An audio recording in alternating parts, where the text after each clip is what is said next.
हाँ, तो आज मैं आप लोगों को रस के अंतर्गत 10वां रस के रूप में वात्सल्य रस को पढ़ाऊंगा। वात्सल्य रस का स्थायी भाव संतान प्रेम या वत्सल प्रेम होता है। ये वात्सल्य रस जो है, जो बाद के विद्वान हुए उन्होंने इनको 10वां रस के रूप में जोड़ा है। पहले हमारे हिंदी साहित्य में 9 रस माने गए थे, लेकिन बाद के जो विद्वान हुए उन्होंने इस वात्सल्य रस को 10वां रस के रूप में मान्यता दी है। तो मैं आपको जो है रस जो है पढ़ा रहा हूँ, ध्यान से सुनना और अनुकरण करना, ठीक है? Yes sir. तो वात्सल्य रस, जब माता पिता अपनी जो संतान है उनको खेल खेलते हुए देखते हैं, क्रीड़ा करते हुए देखते हैं, तो उनको जो असीम आनंद की अनुभूति होती है, तब वहां पर वात्सल्य रस की उत्पत्ति होती है। बच्चों की एक अलग दुनिया होती है। छोटे छोटे मिट्टी के घरौंदे बना करके खेलना, अपनी अपनी टोली बना करके ग्रुप में खेलना, कई प्रकार का जब खेल होते हैं, बालकों का जो बोली है, तुतलाहट, जब वो माता पिता सुनते हैं, जब बच्चे दौड़ते हैं, गिर जाते हैं, फिर उड़ते हैं, फिर दौड़ते हैं, ये जो क्रीड़ाएं होती हैं बालकों की, ये माता पिता को विशेष आनंद प्रदान करता है। तो वहां पर जो है वात्सल्य रस की उत्पत्ति होती है। मैं कुछ उदाहरणों के माध्यम से आपको जो है इस वात्सल्य रस को समझाने का प्रयास कर रहा हूँ। आप लोग ध्यान सुनना। मैं आपको जो है उदाहरण के माध्यम से वहां ले चलता हूँ, कहाँ? भगवान कृष्ण के पास। जब भगवान कृष्ण छोटे बालक थे तो बहुत से अपनी माताओं को क्रीड़ाएं कर जो है आनंद प्रदान किए हैं, बाल लीला किए हैं। एक दिन की बात है, गोपियां माता यशोदा के पास में शिकायत करने के लिए पहुंच जाती हैं। बाल कृष्ण अपनी सखाओं के साथ, मित्रों के साथ में गोपियों के यहाँ दही चुराने के लिए जाते थे और दही चुरा करके आते थे। तो उसकी शिकायत जो है गोपियां जो है नंद बाबा के यहाँ, यशोदा के यहाँ आ जाती थी और कहती थी कि यशोदा, तुम्हारे कान्हा ने हमारे घर की दूध दही को खा डाला, और केवल खाया ही नहीं, मटकी भी तोड़ डाला। और ये एक दिन की घटना नहीं है, ये रोज रोज की घटना है। तो तुम ही बताओ कि हम रोज रोज की घटना को कैसे सहन करें। ये शिकायत करती है गोपियां जो है। यशोदा मैया गोपियों की शिकायत को सुन करके नजरअंदाज कर देती है, बल्कि सखियों को ही डांटने लगती है। यशोदा मैया कहती है, अरे गोपियां, मेरे घर में क्या दूध दही की कमी है? मेरे नंद बाबा के यहाँ 9 लाख गाय हैं। कहा जाता है कि नंद बाबा के यहाँ 9 लाख गाय थे, है?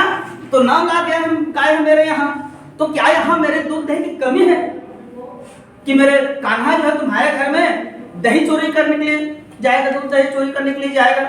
तुम झूठ बोल रही हो। एक दिन ऐसा होता है, सखियां सोच लेती है कि एक दिन पकड़ करके लाएंगे इस कान्हा को, तब इसको विश्वास होगा।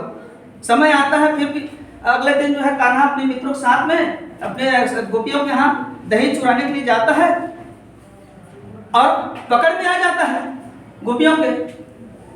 फिर कान्हा को जो है पकड़ करके माता यशोदा के पास में ले आती है।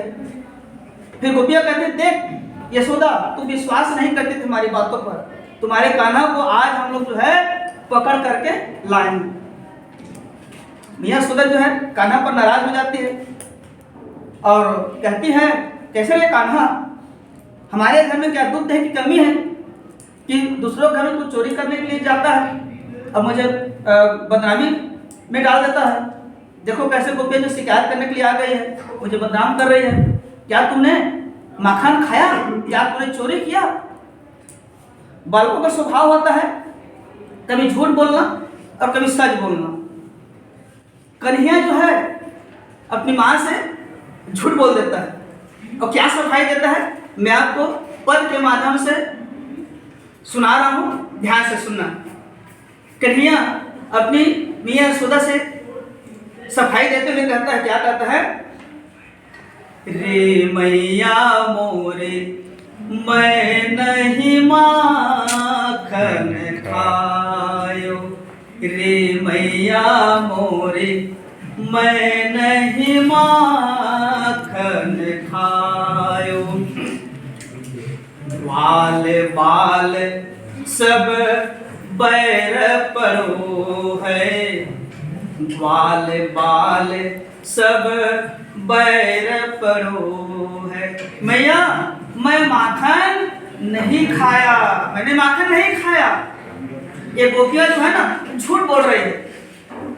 मेरे जो मित्र है ये सब मेरे में बैरी बन गए। आजकल जो माखन वो लोग खाए और मुझे बदनाम करने के लिए ना मेरे मुंह के ऊपर थोड़ा सा लगा कर दिए हैं।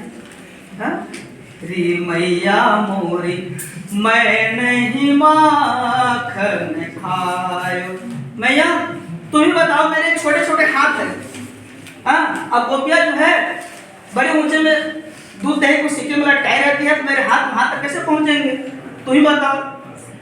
कन्हैया कहता है, मैं बालक पहियन को छोटो, मैं बालक पहियन को छोटो, सीको कही विधि पायो, ग्वाल बाल सब बर पड़ो है, और पर बस मुख लपटायो, रे मैया मोरी मैं नहीं माखन खायो। कन्हैया आगे कहता है, मैया तो बहुत भोली है, मेरी बातों पर तुमको विश्वास नहीं होता है, इस सखियों की बातों पर तुमको विश्वास हो जाता है।